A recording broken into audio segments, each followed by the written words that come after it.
삼손 같은 사람을 보면 상당히 많은 장수를 할애하면서 그의 이야기들이 탄생부터 출생부터 시작을 해서 그 죽을 때까지 이렇게 기록이 되는데, 삼갈은 딱 한 절로 그의 사적이 기록이 되고 끝나버리고 만다는 것이죠. 삼갈은 도대체 어떤 사람이고, 성경 저자는 이렇게 지나갈 거였다면 차라리 아무 말도 안 하고 그냥 지나갔으면 됐을 텐데 왜 굳이 이 사사 삼갈에 대한 이야기를 성경에서 기록을 하고 있을까? 이 삼갈의 구원자로서의 역할을 우리에게 소개하면서 우리들에게 가르쳐 주려고 했던 이러한 말씀의 내용은 무엇일까 하는 것들을 우리가 함께 찾아보려고 하는 것이 오늘 우리가 주목하려고 하는 말씀의 주제입니다.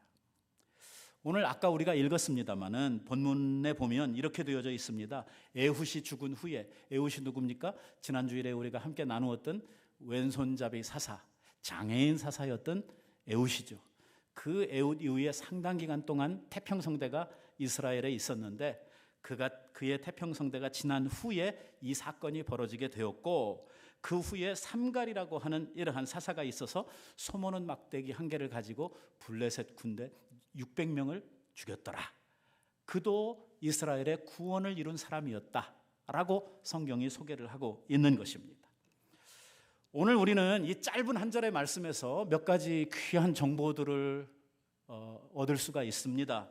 그 중에 첫 번째는 뭐냐면 이스라엘 백성들과 블레셋 사이에 이 본격적인 전쟁이 시작되었다고 하는 이 블레셋과 이스라엘 사이에 나오는 이 물리적 충돌의 성경에 나오는 첫 번째 이야기가 오늘 여기에 기록이 되고 있는 것이죠. 사실은요, 이보다 먼저 어떤 사건이 있었던 것을 성경을 좀 자세히 주의 깊게 읽었던 사람이라고 하면 블레셋과의 관계에서 뭔가 이미 우리들이 알고 기억하고 넘어온 것이 있습니다. 그게 뭐냐면,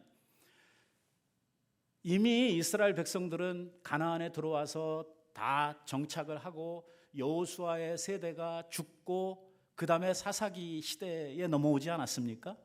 이미 상당한 시간이 흘렀는데요, 그보다 훨씬 앞서서 출애굽을 했을 때 하나님께서 이스라엘 백성들을 아주 가깝고 빠른 해변길을 따라서, 한번 여러분들 그 이스라엘 지도를 머릿속에 연상을 해놓고 이집트에서 출발한 이스라엘 백성들이 이 가나안까지 가는 동안 어디로 가면 가장 빠르고 쉬운 길로 갈 수 있는지를 한번 생각을 하면서 이 말씀을 한번 생각을 해보세요. 하나님께서 이스라엘 백성들이 쉽게 빠르게 편하게 갈 수 있는 해변길을 놔두고 힘들고 어려운 광야로 하나님께서 이스라엘 백성들을 인도하여 들이셨다라고 성경이 기록을 하고 있습니다. 하나님의 의도적인 선택이었습니다. 하나님께서 일부러 이스라엘 백성들을 그 해변가에 아주 좋은 길들 다 놔두고 광야로 이스라엘 백성들을 이끌어 들이셨다는 거예요. 거기에는 상당히 많은 이유들이 있습니다. 이미 우리들이 몇 가지 그 이유들을 살핀 바가 있습니다만은, 하나님께서 이스라엘 백성들을 그 해변길로 택해서 데려가시지 아니하시고 광야로 그들을 이끌어 들이신 데는 이런 이유가 있었다고 성경이 밝히고 있는 것입니다. 그게 뭐냐면, 블레셋 사람들로 인해서 이스라엘 백성들이 그 가는 길에 두려워 애굽으로 다시 돌아갈까 봐 하나님께서 이스라엘을 블레셋 사람들이 없는 땅으로, 광야로 그들을 인도하여 내셨다라고 성경이 기록을 하고 있는 것입니다.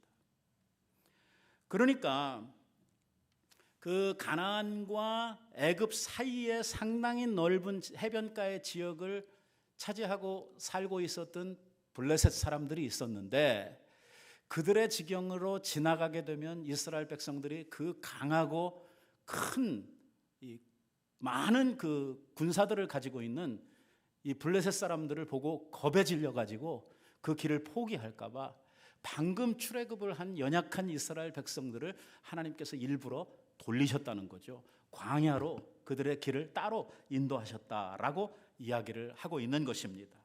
결국 무슨 말이냐면, 블레셋에 대한 두려움 때문에 하나님께서 이스라엘 백성들을 우회해서 이 가나안 길을 택하셨다라는 이러한 결론이 나오는 것이죠. 이제 이 삼갈 이후에 삼손 시대에 가보면은요, 삼손이 블레셋과 충돌을 하는 이러한 내용이 그 삼손의 사사로서의 역사에 많이 기록이 되고 있는데, 이 삼손 때, 사사기 시대죠. 이 삼손 때에 가게 되면 이스라엘이 완전히 블레셋의 식민지가 되어가지고 블레셋 사람들과 이스라엘 사람들 사이에 거의 삶의 구별이 없을 정도로 이 블레셋화 되어서 살고 있는 이러한 모습을 우리들이 그 삼손의 역사에서 우리들이 찾아볼 수가 있습니다. 우리는 당시에 이 삼손의 사적을 살피면서 이스라엘의 그 상당히 높은 귀인들이나 관리들이 삼손을 잡아가지고 블레셋 왕에게 바치려고 같이 모의를 하고 이 블레셋을 잡으려고 했던 사람들이 블레셋 사람들이 아니고 상당수 이스라엘 사람들이었다고 하는 것을 우리들이 알 수가 있습니다. 그 정도로 당시에 이스라엘이 이 가나안 사람들, 특별히 블레셋 사람들에 의해서 상당히 그 블레셋화 되어져서 살고 있었던 이러한 상태에 있었다고 하는 것입니다. 엘리 제사장 때에 가보면 블레셋과 싸우다가 법궤를 빼앗기는 이러한 사건이 소개가 되고 있죠. 이스라엘의 첫 왕이었던 사울 왕 때에는 블레셋과 싸우다가 왕과 두 아들이 전쟁에서 다 죽임을 당하는 이러한 이야기가 나옵니다. 다윗 때에 가서 블레셋과의 전쟁에서 골리앗을 무너뜨리고 전쟁에 대승을 거두고 돌아오는 이 사건이 있을 때까지 이 이스라엘은요, 블레셋에게 항상 눌림을 받고 어려움을 당하면서 살았던 이러한 상태에 있었다고 하는 것입니다. 블레셋은 이스라엘에게 있어서 가장 그들을 두렵게 하고 가장 가까이에서 그들을 괴롭히는 이러한 적들이었다고 우리가 이렇게 결론을 낼 수가 있는 것입니다. 오늘 하나님께서 삼갈에 대한 이야기를 이 블레셋과의 초기 관계에서 이야기를 하고 있는 가운데 우리들이 특별히 우리들의 주의를 주목해야 되는 것은 무엇이냐면, 오늘 이 삼갈이 보여준 블레셋과의 이 전쟁을 통해서 하나님은 우리들에게 뭘 가르쳐 주시려고 하냐면, 이 전쟁, 이 싸움이라고 하는 것이 꼭 사람이 가지고 있는 수나 능력이나 힘이나 이런 거에 달려져 있지 않다는 것입니다. 오늘 특별히 블레셋과의 관계는 어떤 힘의 관계가 아니라는 거예요. 도리어 이 블레셋 사람들과의 관계는 힘의 관계라기보다는 이 정신적 관계, 어떤 그들이 가지고 있는 어떤 사상적 관계에 관련되어져 있는 이러한 사람이라고 하는 것이죠. 이 강력한 블레셋이라고 하는 적을 평범한 농부가 무기도 아닌 이 농기구를 들고 가서 600명이나 때려 죽였다.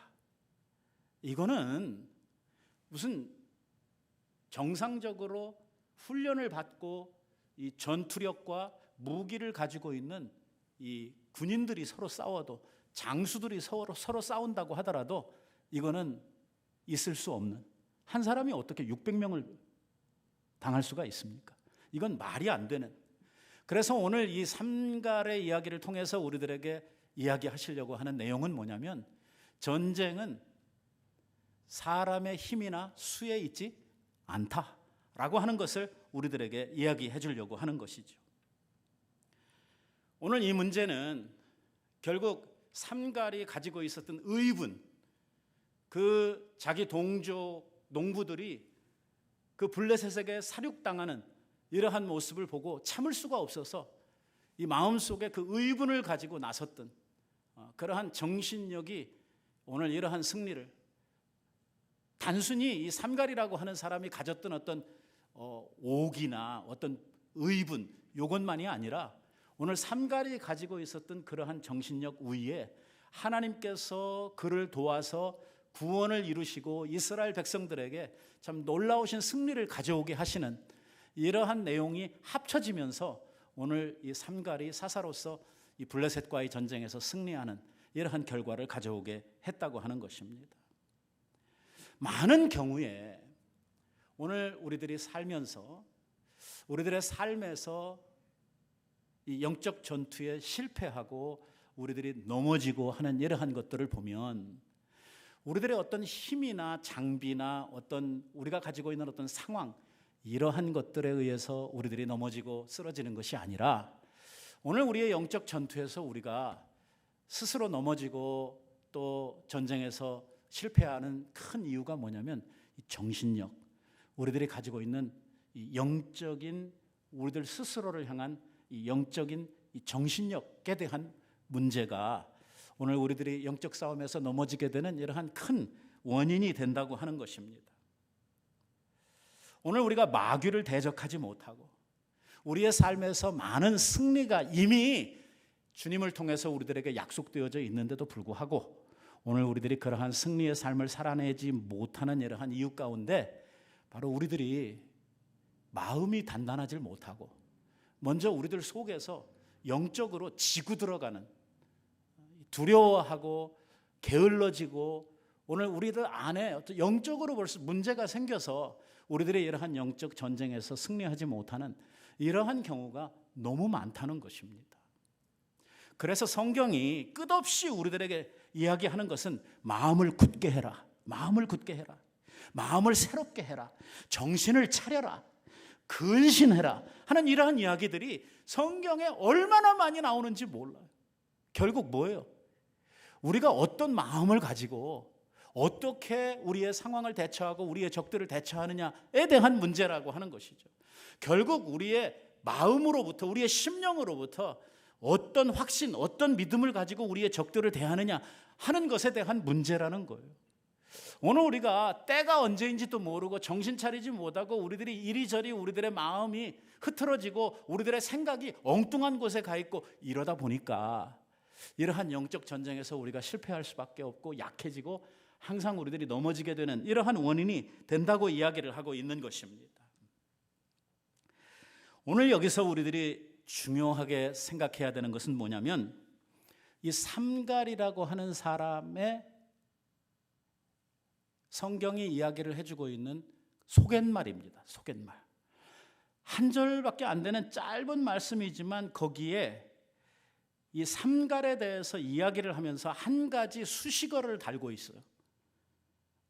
에훗 후에 아낫의 아들 삼갈이 있어 이렇게 이야기해요. 삼갈을 소개하는데 앞에 아낫의 아들이다 이렇게 이름을 소개하고 있는 것입니다.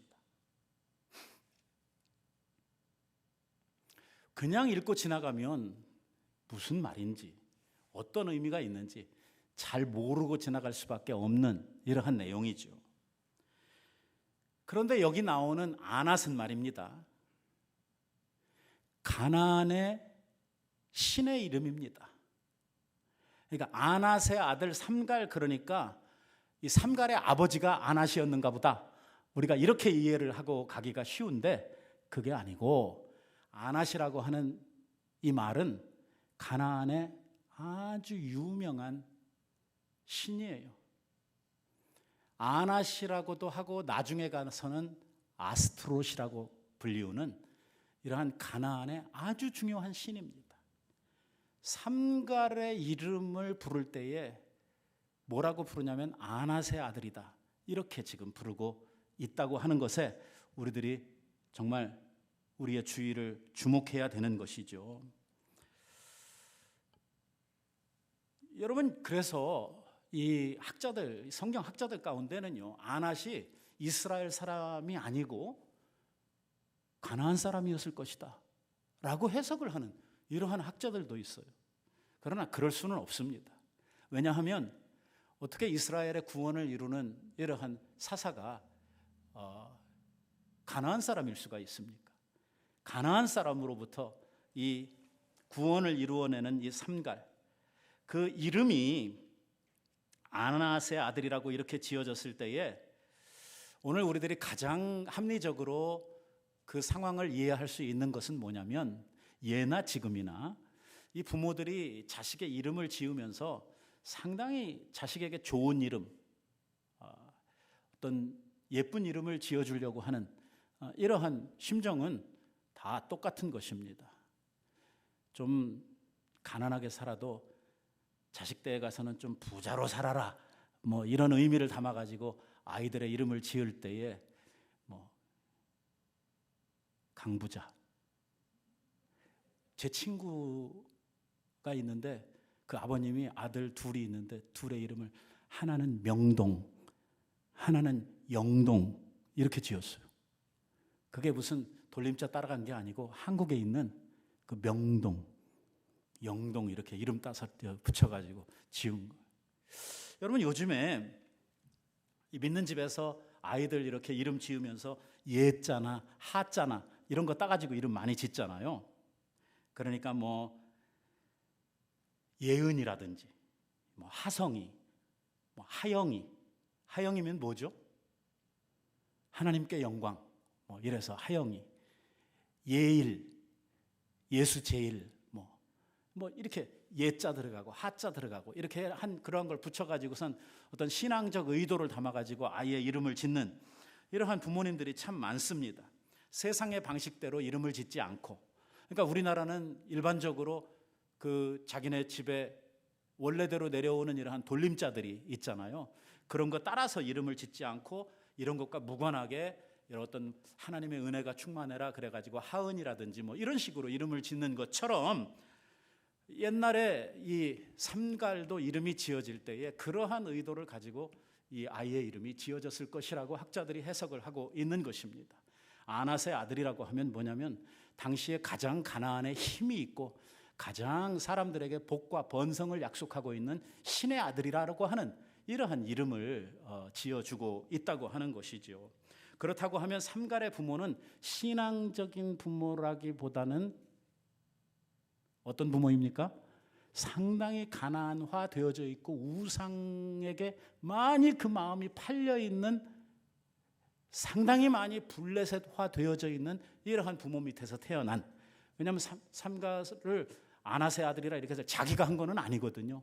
그 부모들이 해준 이름이다 보니까 아마도 그 부모들이 이런 그 하나님을 향한 여호와 신앙에 강하게 붙들려 있는 이러한 사람들은 아니었을 것이다 라고 생각을 하는 것입니다.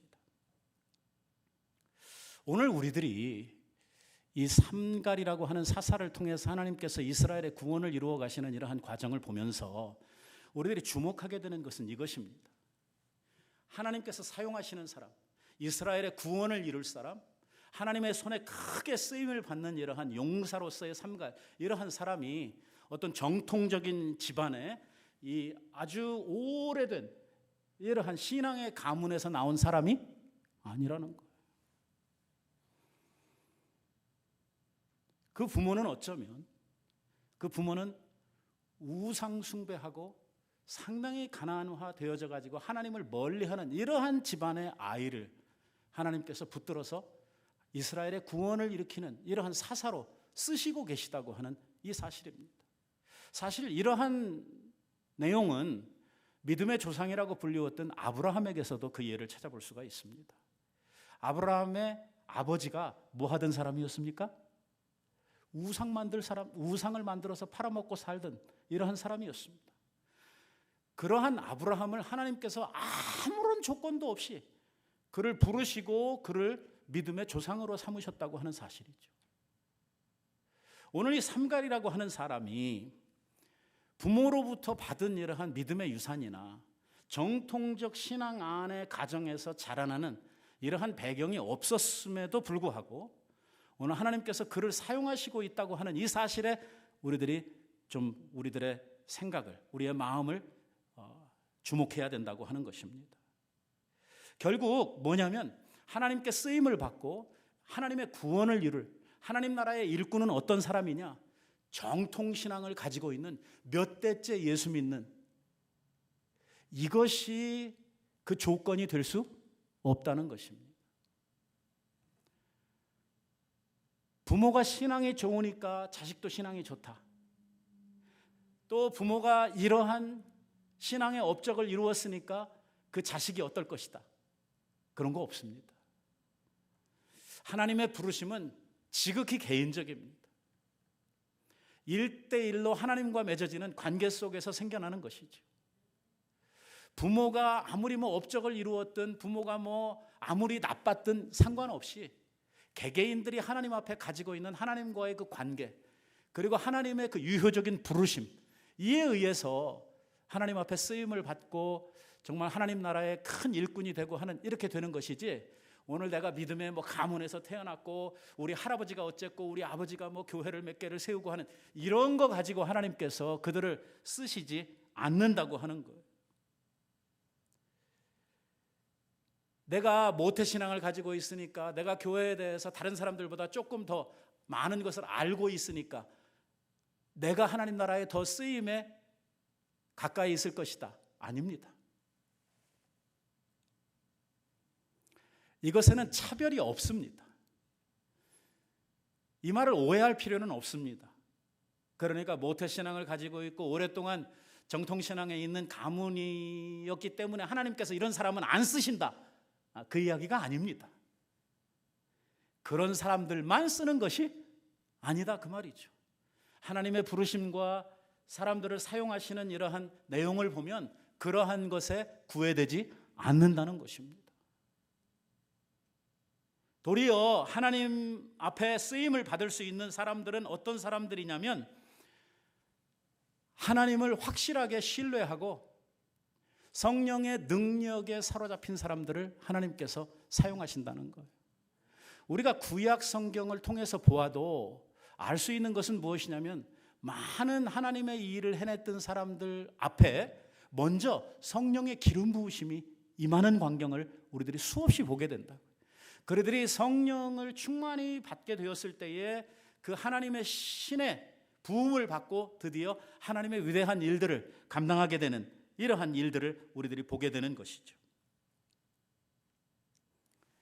그러니까 오늘 이 말씀을 우리들이 조금 더 확대를 해서 해석을 하자고 하면, 성령의 역사는 어떤 신학적인 정통성이나 지식이나 이런 것과 상관없이 성령을 사모하고 구하는 자들에 의해서 하나님의 은혜가 부어질 때 나타난다고 하는 것입니다. 그래서 사실 요즘 시대를 우리들이 가만히 살펴보게 되면 정통신앙을 가지고 있고 상당히 많은 교리적이고 지식적인 이러한 신앙을 가지고 있는 장로교보다는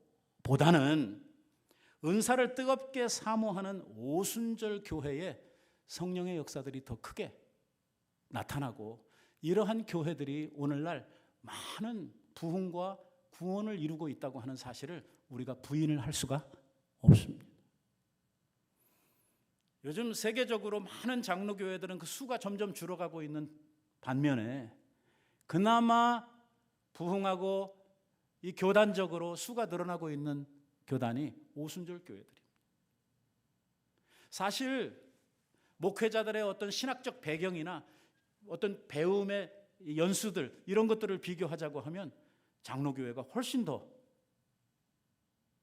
좋음에도 불구하고 오늘날 교회들이 실제적으로 부흥하고 구원을 이루고 하는 이러한 문제에 있어서는 오순절 교회에 뒤처지고 있다고 하는 것입니다.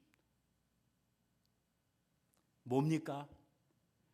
하나님의 나라는 어떤 지식이나 말이나 이런 데 있지 않다는 것입니다. 하나님의 나라는 하나님께서 부으시는 능력에 있다는 거예요. 그러니까 우리가 무슨 장로교인들이니까 우리가 신학적 정통성이 어쩌고 이런 거 붙들고 가려고 하면 우리는 하나님 앞에 크게 쓰임을 받을 수 없다는 것입니다. 장로교인이든 침례교인이든 오순절이든 누구든 간에 우리는 성령의 나타나심과 오늘 우리를 향해 능력의 부으심을 사모하는 자여야 된다고 하는 것입니다. 하나님의 나라를 위해서 쓰임받고자 하고 하나님 앞에 더욱더 뜨거운 마음으로 주님 앞에 가까이 나아가려고 하는 이러한 심령을 가진 자들이 주님 앞에 은혜를 입어서 이렇게 주님 앞에 쓰임을 받게도 되고 성령의 충만함을 이루게 된다고 하는 것이죠. 얼마나 오래 교회를 다녔느냐, 내가 다른 사람들보다 얼만큼 성경을 더 많이 알고 있느냐, 물론 이러한 것들이 부끄러움이나 이런 것들이 잘못은 아니지만, 그러나 그것만 가지고 우리들이 하나님의 나라의 일들을 감당할 수는 없다는 것입니다. 오늘 마지막으로 우리들이 하나 더 살피려고 하는 것은 왜 삼갈에 대한 이야기가 이렇게 짧게 끝나고 마느냐 하는 것입니다. 정말 삼갈은요, 한순간 성령의 체험을 받아서 하나님의 일을 감당을 했는데 농사꾼이었던 삼갈이 한순간 주님의 손에 붙들림을 받으면서 이게 더 이상 정말 힘없는 이러한 농부가 아니라 한 마리의 사자처럼 위대한 이러한 능력자로 이 600명이나 되는 이러한 블레셋 사람들을 다 해치울 수 있는 이러한 능력자로 하루아침에 변화가 되었는데, 오늘 그의 쓰임받음이 지속적으로 나타나지 않았다는 것입니다. 단회적, 일회적인 쓰임이었다고 하는 것이죠. 오늘 이것은 블레셋과 이스라엘 사이에 있을, 앞으로 있을 그 불편한 관계에 대한 서곡이고, 블레셋과의 관계를 지속해 가는 데 있어서 오늘 하나님이 쓰실 사람, 하나님이 함께 하시는 사람, 하나님이 은혜를 베푸시는 사람의 하나의 그 상징적인 이러한 본을 우리들에게 보여주시는 사람으로서 이 삼갈이 쓰임을 받고 있다고 하는 것입니다. 그리고 삼갈은 더 이상 그 후에 어떤 일도 행한 일이 성경에 나와 있지를 않습니다. 그리고 그에 의해서 이 이스라엘의 태평성대가 얼만큼 오랫동안 지속되었는지도 우리는 잘 알 수가 없습니다. 결국 우리는 이 삼갈의 이야기를 살펴보면서 몇 가지 사실을 정리해 볼 수가 있습니다. 그 첫째는 블레셋과의 싸움은 사람의 수나 무기에 달려져 있지 않다는 것입니다. 오늘 우리들에게 이 말씀을 적용을 한다고 하면 우리의 영적 전쟁은 우리의 가지고 있는 외적 조건에 달려져 있지 않다는 것입니다. 오늘 우리의 영적인 전쟁은 우리가 가지고 있는 능력이나 우리가 가지고 있는 외적 조건보다는 도리어 하나님께서 베푸시는 은혜와 하나님과의 관계에 의해서 성령께 기름 부음을 받는 이 일이 훨씬 더 소중하다고 하는 것을 우리들에게 가르쳐주고 있죠.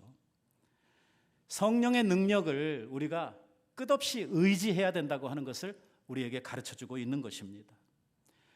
다른 말로 바꾸면 성령이 임하시면 소모는 막대기 하나만 가지고도 블레셋 사람들을 600명씩이나 쳐 죽일 수 있는 이러한 능력의 사람으로서 이스라엘을 구원할 수 있는 구원자로서 설 수 있지만, 성령에 붙들리지 않은 사람은 아무리 큰 능력을 가지고 있어도 어떤 일도 감당할 수 없다고 하는 것이죠.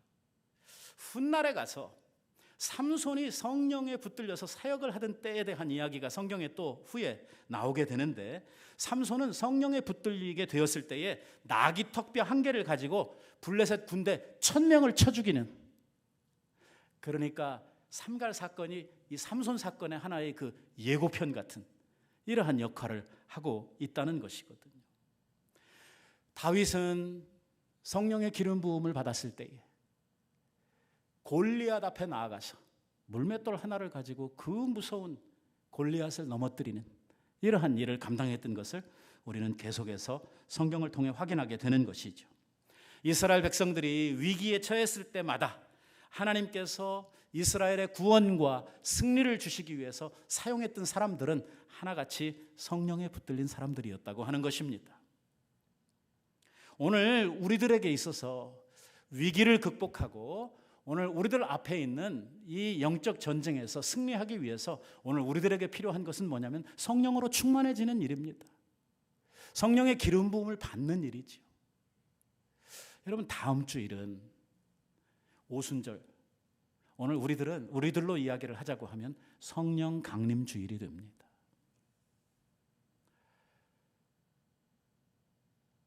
예수님께서 제자들을 떠나시면서 하늘로 올라가시면서 제자들에게 뭐라고 말씀하셨냐면, 너희들이 그동안 나하고 3년 동안 있으면서 나한테 들은 이야기들, 이 하나님의 나라와 천국에 대한 여러 가지 지식들, 이거 가지고 나가서 사역할 수 없다고 이야기를 하십니다.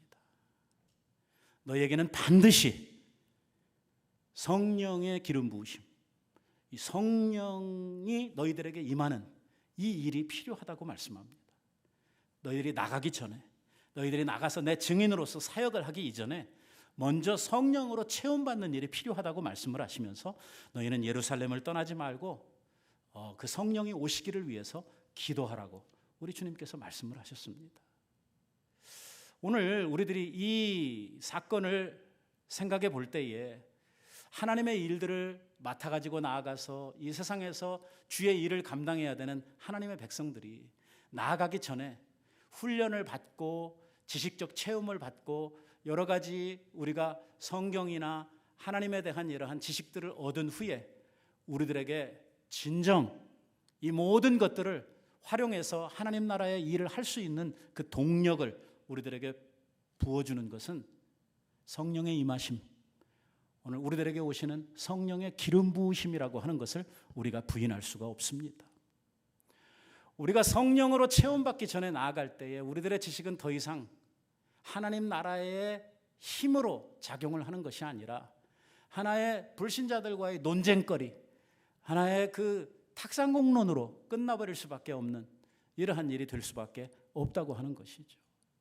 우리는 반드시 성령으로 체험을 받고 그의 능력으로 강건해질 때에 드디어 나아가서 우리들은 이 영적 전쟁을 수행할 수가 있는 것입니다. 그 이유는 오늘 우리의 싸움이 혈과 육에 대한 것이 아니기 때문입니다. 오늘 우리의 싸움은 영적 싸움이요. 우리의 싸움은 오늘 세상의 권세 잡은 자, 모든 악한 영을 움직이고 있는 이러한 것들과의 싸움이기 때문에 오늘 우리들이 이 싸움에서 승리하기 위해서는 반드시 성령으로 체험을 받는 이러한 일이 필요하다고 하는 것이죠. 우리가 오순절 성령 강림일을 앞두고 우리들의 마음에 다짐해야 되는 것은 뭐냐면 내가 성령의 능력으로 체험받기 위해서 뭘 해야 되느냐 하는 문제입니다. 우리 예수님께서 제자들에게 당부하셨던 것처럼 성령이 너희에게 임하시기까지 우리들에게 필요한 성령의 충만함을 간구하라고 하는 것입니다. 여러분, 믿는 자의 심령에는 이미 성령님께서 와 계십니다. 오늘 그 성령이 우리 안에 충만해지기까지 그냥 와서 미미하게 계시는 것이 아니라 그 성령이 우리 안에 가득 채워지기까지 충만하게 역사되어지기까지 우리들이 성령께 집중하고 그 성령의 임재와 성령의 충만함을 우리들이 간구해야 되는 것입니다. 이렇게 될 때에 농사꾼이 변해서 정말 사자처럼 하나님의 일을 감당하는 이러한 주의 일꾼이 될 수가 있고 아무리 연약한 자라도 성령에 붙들리게 되면 그날부터 아무도 감당할 수 없는 이러한 용사로 변해버리는 것이 바로 성령의 능력에 달려져 있다고 하는 것입니다. 오늘 우리가 사모하는 마음으로 성령을 구하고 오늘 우리의 마음에 이 성령의 충만함을 위해서 기도로 나아갈 때에 하나님께서 기도에 대한 응답, 기도에 대한 약속으로 성령을 우리에게 주실 것을 믿어 의심치 않습니다. 우리 교회가, 우리 모든 성도들이 성령 충만해져서 이 마지막 시대에, 이 정말 어려운 이 시대에 우리들의 주의 일을 넉넉하게 감당할 수 있는 이러한 일꾼들이 되시기를 우리 예수님의 이름으로 축원드립니다. 기도하십시다.